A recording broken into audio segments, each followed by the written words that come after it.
those who have the power given to them under the law, they are simply unaware of where these corridors are. That is one of the biggest problems. These transportation networks which are there, roads and railway lines, are important for the economy. There's a lot of corridors here which is also important for the wildlife movement. So these corridors are not just important for the tiger, but they are important for many other wild animals also. So if there's a corridor, it's utilized by multiple species.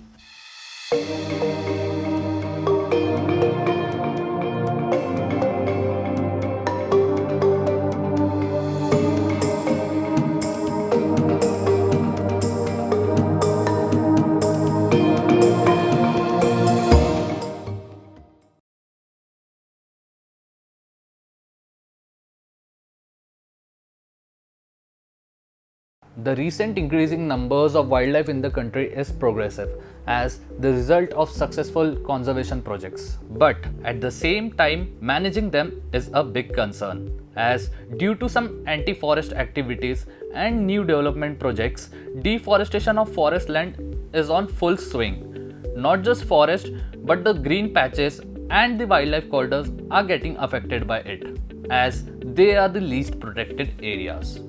Let's understand what is the role of wildlife corridors in animal migration and how does it functions. To understand more about this, we have biologist and wildlife conservationist Milind Parivakkam. So animals usually, we have heard that animals migrate. So what happens is that, for various, needs of animals, like maybe it could be for food, it could be because of, seasonal changes, or it could be because they need to find new territories. So animals will usually move, and there are two kinds of animal movement. One is what we commonly call as migration, and the other is which is lesser known, but it's called dispersal. So what is the difference between these two kinds of movements? These are both the kinds of movements are important. Now migration is basically what happens is it's a regular back and forth movement of wild animals. So we have commonly seen that in the winter we get migratory birds. So birds will come in the winter to tropical countries, then they'll again go back. Then they'll again come back next year, they'll again go back. So it's a regular periodic movement of wild animals is called migration. Now what happens is, like in the context of say specifically central India or Vidarbha, where tigers are the dominant species. Everything is all about tigers, right? They are the most charismatic species here in central India. So what happens with tigers is they don't regularly migrate back and forth. So a tiger, what will happen is, if let's say there's tigers which are cubs which are born in a particular area, let's say Tadoba for example. So when the male tigers in that litter, when they grow up from cub and they become an adult, they will disperse out of Tadoba. So it may not come back, I mean there might be rare instances where it comes back or something like that, but generally this is a one-time movement in quest of new territory to establish their own territory. So they are moving out, so that's called dispersal.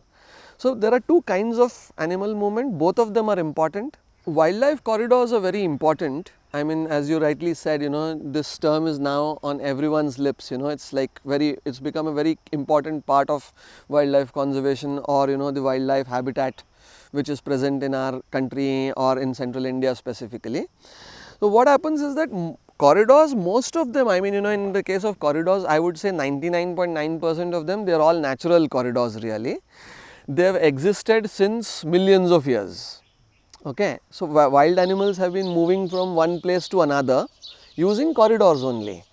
So what happens is, just to give you an example, let's say that in the case of Vidarbha we have say Tadoba is one tiger reserve, Nagzira is another tiger reserve, Bor is another tiger reserve, Melghat and Pench. So we have say 5 tiger reserves in Vidarbha, and then along with that we have many smaller protected areas. Umred Karandla is there, Panganga is there, Tipeshwar is there, right?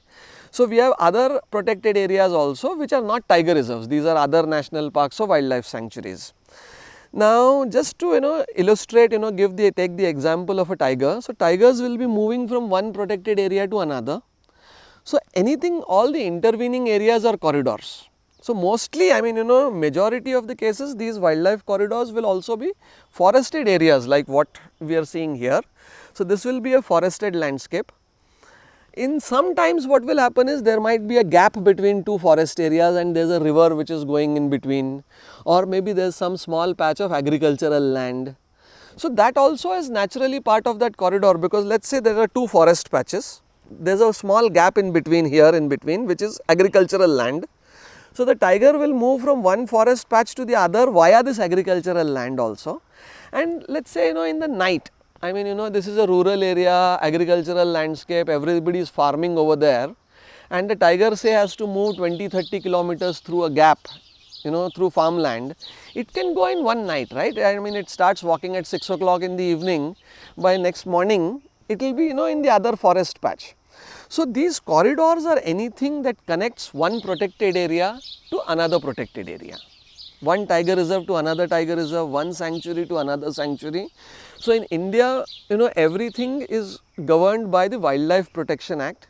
So I am talking about the legal definition of a corridor. In the new era of development, let's understand how these anti-forest activities are affecting to the wildlife. See, earlier the concept was that we were looking only at protecting, conserving our protected areas. Wildlife sanctuary को बचाना है, national park को बचाना है, tiger reserve को बचाना है. But actually क्या होता है कि our natural landscapes are far bigger than a small protected area, and our objective is actually to conserve this entire landscape and all the landscape processes in between. So movement of wild animals is a process, so we need to conserve that also. सिर्फ tiger को नहीं बचाना है, लेकिन tiger का जो movement है that also we need to save. That is the future, and this has been happening for millions of years, and we as human beings have no right to change that, no? So when we are looking at conserving entire ecosystem processes, entire landscapes, so our focus has to be huge, and that is where corridors suddenly have gained importance. See, India is like in a, I would say, a unique situation really, when it comes to comparing with other countries. India has got is a relatively a very small country. It's 2% of the world's landmass, and we have got 18% of the world's human population. So we are a very densely populated country in India. And just to give you an example, I mean I am talking ballpark figures. India is probably 1.25, 1.3 billion population, right? And the entire continent of Africa, which is probably I mean 20 times more than the size of India, they have something like an equal human population, 1.1 billion, 1.25 billion. So continent as huge as Africa has as many people as India, and India is a very tiny country. Just go into the United States of America, one country. They are probably 5 times larger than us in terms of landmass, and they have probably 1/3 our population. The US must be having a population of 350-400 million people.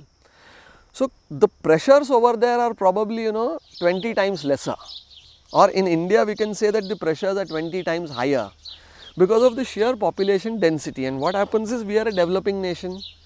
We are not a developed country. Our per capita incomes are less, and what happens is, the people of this country also have ambitions. They also have aspirations that we want to grow, my income should increase. And what has happened is, in a densely populated country like India, all the plains which were there, flat areas, those have been colonized long ago for agriculture. So where are the forests? They are all in the slightly hillier terrain. And geologically, if you look at it, the hillier terrain where the hills and the mountains are there, that is where most of the mineral deposits lie. So right now what happens is, our economy needs growth, more coal is required. So where do you go? You go cut the forest and mine the coal. So what is happening is, this infrastructure development is posing a huge pressure on our natural landscapes, and those are the ones which form the corridors. So that's why what is happening is, right now there is this huge debate about development versus conservation, where corridors are going to get affected. Let's look at the basic solutions needed to manage animal migration properly. So as we discussed, wildlife corridors are very important, and India is a developing country which is also a densely populated country, so things are a little challenging. But what I think is that conservation, I mean both the objectives can go hand in hand as long as there is proper planning. Right now, in my opinion, what's happening is that our policy makers, the people who are supposed to protect the forests, who are supposed to protect the corridors, those who have the power given to them under the law, they are simply unaware of where these corridors are. That is one of the biggest problems. We have not yet identified all these corridors properly and put them on paper. That is one of the leading causes of why this clash is happening between development and needs of development and the needs of conservation. If these corridors are properly identified, then planning becomes much more easier. So that, in my opinion, is the biggest lacuna. Just to give you an example, like in Central Indian landscape, if I take the legal definition of a corridor, I have identified more than 150 corridors. But if you go and look into the official policy documents, the legal documents, they would not have identified more than 20 corridors. And now most of these officials have everything at their fingertips, right? They have all the resources at their fingertips. They have had 15 years to, ever since the law was last amended in 2006, they have had 15 years to, do this job, and, they have not yet done the job properly. What has stopped them from doing it? So this is where is the biggest problem, that, the corridors remain unidentified. So if we properly map all the corridors and bring them on paper, then, people can say, okay, this is a corridor, there is a development project coming here, okay, let me think what are the solutions, I can maybe, move the development project away from this corridor. So there are various solutions possible as long as the paperwork and the planning is perfect. We have, in this country, we have so much data, and we have got all the resources at our disposal, all the good data, all the good scientific methods to, map our corridors properly. That is the first step which needs to be done. Then the solutions are possible. Like, just to give you an example, let's say, like for example, there are, different areas where, coal can be mined. So we can prioritize saying what are the needs, how much is required, and where are these located. Okay, XYZ areas, there's, important corridors over there, very critical in terms of connectivity. Let's not go and mine there, we'll go and mine somewhere else. So something like that can be done. Or maybe the country could look at, different sources of energy, right? That instead of thermal power, can we rely on more solar, right? So there will always have to be, a trade-off, a balancing thing will always have to be done, because many times people will go and say, there's a lot of wasteland, let's put a huge solar mega park over there.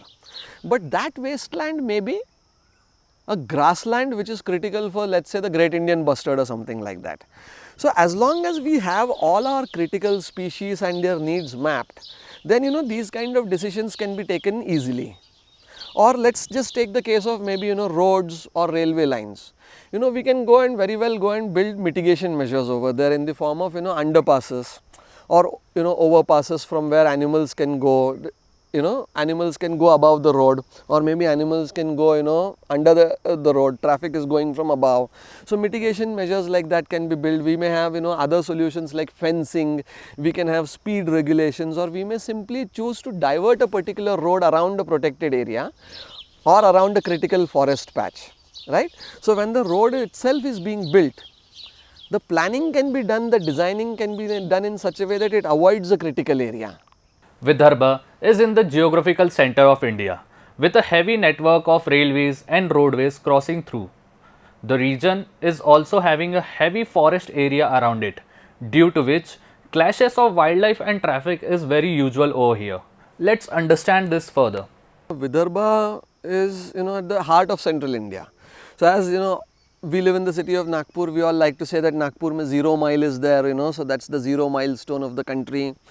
So naturally what is happening is we are at the center of the country, so anything that connects east to west or north to south has to pass through Vidarbha, which is where we have, and Vidarbha is also a densely forested area. Like even if we take the whole state of Maharashtra, bulk of the forest cover is in Vidarbha. Then we have some towards the western Ghats, jo Konkan wala area hai wahan par, Kolhapur, Ratnagiri, Raigad, those areas. But in the center part of Maharashtra, which is the bulk of the area, we have little forest land over there. There might be, other forms of, like grasslands and semi-arid areas, which are say important for black bucks and Great Indian Bustard. So they are also important. I am not saying they are not important. But as what is commonly understood, like tropical, subtropical forest areas, Vidarbha has a lot of them. So therefore more protected areas, more corridors, more wildlife, and again because we are central, lot of roads, railway lines, everything is passing through here. So Vidarbha has a very critical role to play in the conservation of the entire central Indian landscape also, because these transportation networks which are there, roads and railway lines, are important for the economy. There is a lot of corridors here which is also important for the wildlife movement. So these corridors are not just important for the tiger, but they are important for many other wild animals also. So if there is a corridor, it is utilized by multiple species. And let us look at a question of who's got right of way. So railway will say as per railway act, वो जो पटरी के ऊपर गाड़ी चलेगी तो मेरा हक बनता है वहाँ पे राइट ऑफ वे, दूसरा कोई बीच में नहीं आ सकता, ठीक है.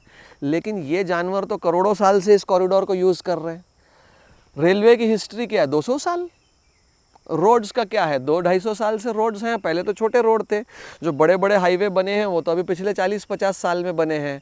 तो पहले कौन आया, पहले wild life has come. So wildlife should also have right of way, right, to move from one area to the other. So what we need is proper planning, because these wildlife corridors are not just restricted to Vidarbha or the wildlife of Vidarbha.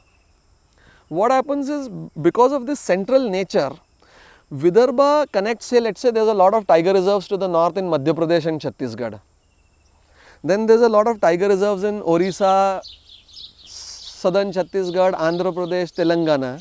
So Vidarbha is something that connects all of them. So tigers from Madhya Pradesh will also go towards southern Chhattisgarh to Bastar and all. They have to pass through Vidarbha, right? So just take the case example of these tiger. There was a tiger in Tadoba in that thermal power station. He went to Sarani in Madhya Pradesh, just south of Satpura Tiger Reserve. He ended up coincidentally in another thermal power plant in Sarani. But this tiger has gone from one place to another. It's travelled hundreds of kilometers. It's utilized the corridors somewhere, right? So Vidarbha has a very critical role to play for both. So take the case of Vidarbha. I mean, the mitigation measures on National Highway 7 which have been built near Pench Tiger Reserve in the district of Nagpur. These are the first purpose built mitigation measures for wildlife anywhere in this country. And when they were built in 2018, these were the largest structures in the world. So Vidarbha is actually also, I mean, the wildlife conservation community in Vidarbha has also shown the way forward also. So not everything is as dark as it looks. We also have solutions, and Vidarbha has some of the finest solutions, I think, anywhere in the planet, as far as how corridors and should be conserved. So this is everything you need to know about wildlife corridors. Thank you.